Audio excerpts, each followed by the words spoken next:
All right, welcome to Kids Movie Night, episode 5. So this is kind of a late review of this. We did it on Saturday, and I know it's many, many days later, but I wanted to get this one out specifically for one film in the grouping that we did. So yeah, this week we watched Over the Hedge and Moulin Rouge, which I had seen Over the Hedge before. I had never seen Moulin Rouge before. So, all right, so let's get into it. So, we saw the first one with my son, Over the Hedge from 2006. And this film follows a bunch of woodland creatures as they wake up from hibernation. And one of them, a raccoon, had tried to steal a bunch of food from a bear and gets caught, and all the food gets destroyed, and he's given 1 week to replenish all the food, or else he is going to get eaten by the bear. So then this raccoon goes and recruits all these hoarders to try to go into the newly developed suburbs near their forest and collect all the food to replenish all the food for the bear. And then obviously weird, wacky shenanigans happens after that. So, all right, this film, my son, he did really like this film. He said it was incredibly dumb, but very funny.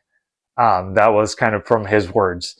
And specifically, he said he didn't like all the gas humor, which I didn't think there was a lot of gas humor in the film, but he did not enjoy that aspect of the film. But he thought it was a very funny film and really enjoyed it. And that's really kind of the depth of the conversation he had. So this is a film that I saw when it first came out.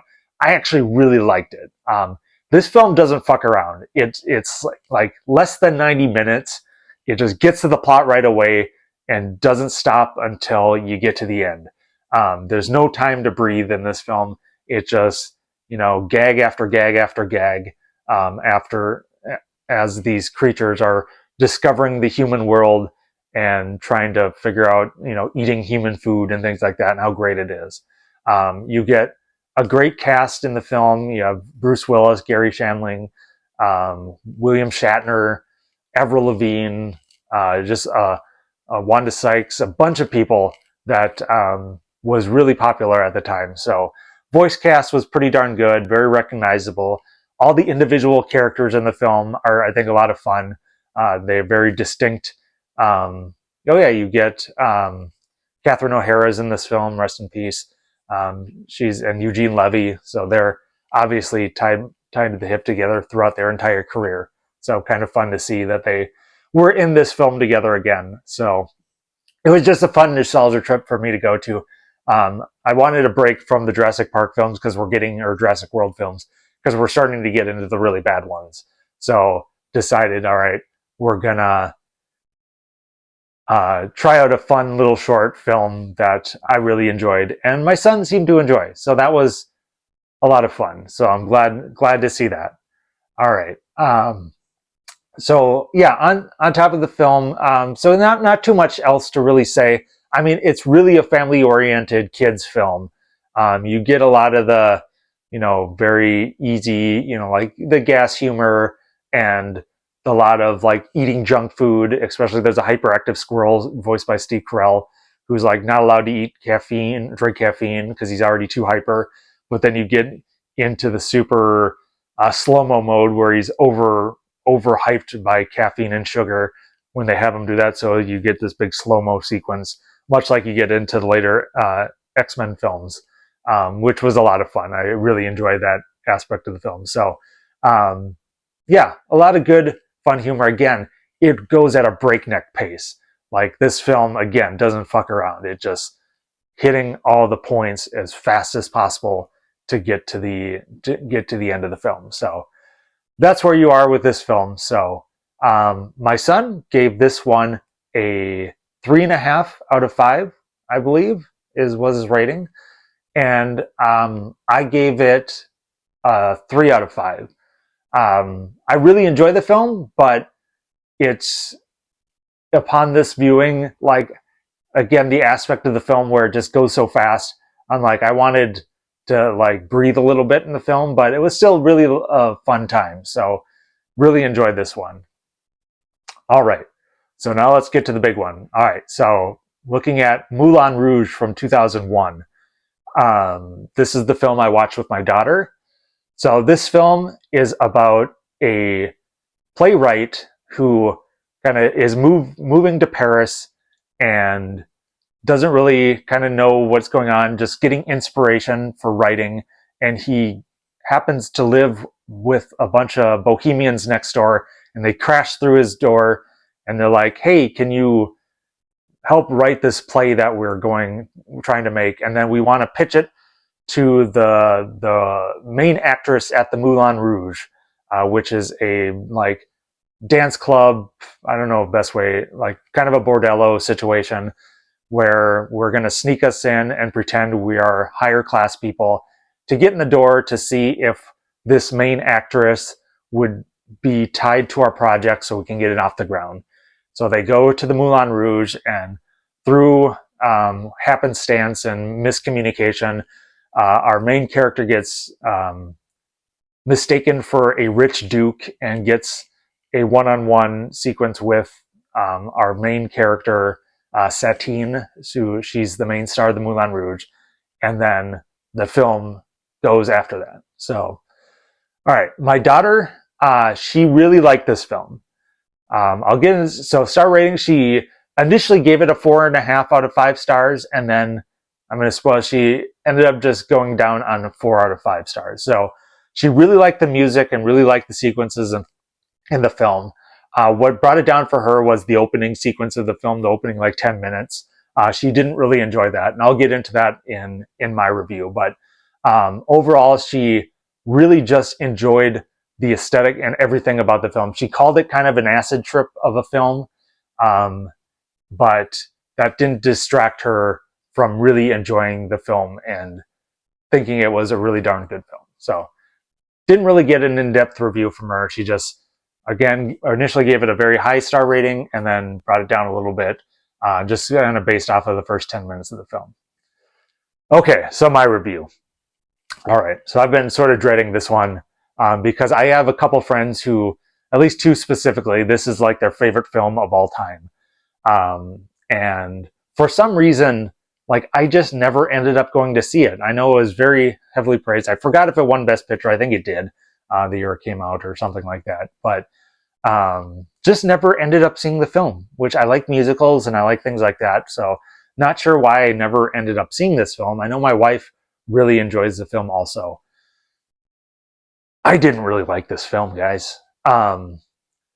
First of all, the first 10 minutes, 15 minutes, basically everything up until Ewan McGregor's character meets with Satine, Nicole Kidman character, it just so much, again, as my daughter said, like an acid trip.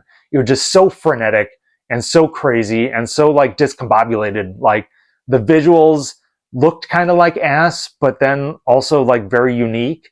And it was just all just a hodgepodge of stuff. And then you get introduced to these bohemian characters, and I just found them incredibly annoying.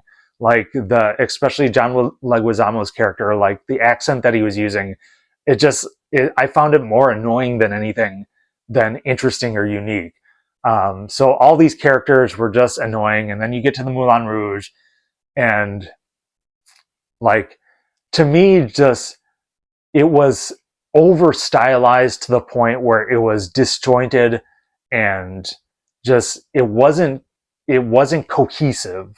To me, it was just very erratic and all these weird images and like constantly cutting. And then you get into the music sequence, and I usually love like mashups of songs and things like that. And I know the big hook of this is they were taking modern songs and kind of mashing them together and, you know, putting it into this kind of more old time sequence. But I didn't feel like the music was very good the way they mashed it up, especially in these opening sequences. Like you're introducing Nirvana songs and things like that. And it's like, to me, it wasn't entertaining. It wasn't fun. It wasn't good. It was just kind of there for their sake and whatnot. Basically, for me, what it boils down to this movie is everything that involved one-on-one time with Nicole Kidman and Ewan McGregor, I really enjoyed, despite the fact that Ewan McGregor is not a very good singer. The Your Song sequence, I really enjoyed, but again, the singing wasn't the greatest in that. But I do love that song, and that sequence was a lot of fun. Basically, any of the sequences between those two, I really enjoyed. Everything else was not the greatest. Like the Like a Virgin sequence, I absolutely hated. I did not like that sequence whatsoever. The kind of the Duke character was, as he's supposed to be. He's weaselly and dislikable, which yes, but I just found him like annoying to watch, not in a I hate this character sort of way, as in my ears just don't like what he's saying and doing, so I just want him off the screen. It's called, like in wrestling, go away heat. Like I just don't even, it's not the good kind of heat. It's the heat like, I just want you fucking gone. I don't want you to be a part of this because you're such a good bad guy character that I want to see you get your comeuppance. Like, I just don't want you in this fucking movie. You're just so fucking annoying. Um, yeah. And then I forgot this song already. Oh, the Roxanne sequence. Oh man, I hated that fucking sequence. Just the way that that character sang Roxanne was just so grating on the ears. Like, I didn't find the way it was being sung enjoyable at all. And then you get the bad singing by Ewan McGregor in there too. It's just not good, guys. Like, I'm sorry. I have to say it. Um, to me, it's like this is very much a film where it's heavy style over substance. The story itself is fine. It's not a groundbreaking type of story, which they're trying to wrap it up in this very unique and interesting aesthetic. That the way it's filmed, the way it like, and even the visuals, like kind of like they're kind of like cutout. It feels like some of the characters are like cutouts at times and things like that. I just found it look muddy and not like really good or interesting. I don't know. Just everything about the style and substance and the aesthetic of this film just didn't find appealing to me very much. Again, there was elements that I did enjoy, but overall, I just couldn't really get into this film. All right, so my daughter, again, gave this a 4 out of 5 stars. I'm giving this one a 2.5 out of 5 stars. It's just not a movie for me. I know a lot of people love it, and I even put out a post on Facebook, and a few people have said they love it. A couple of people said it was trash. I won't say it's outright trash, but I don't know. I don't have the nostalgia goggles. I didn't see it when it first came out, so I'm not really bought in. I know at the time it was pretty groundbreaking, but ever since then, the visuals and things like that, stuff like that has been done before and done better, I think. So yeah, that's kind of where I lie on this film. But all right, please like, comment, subscribe. What do you think of these films? What are your thoughts? Am I crazy to have my takes to think that Over the Hedge is a better film than Moulin Rouge? Yeah, I'm not saying it's a better film. It's my enjoyment of the film, really. So let me know what you think in the comments. Really appreciate it. And as always, if I don't see you again, bye forever.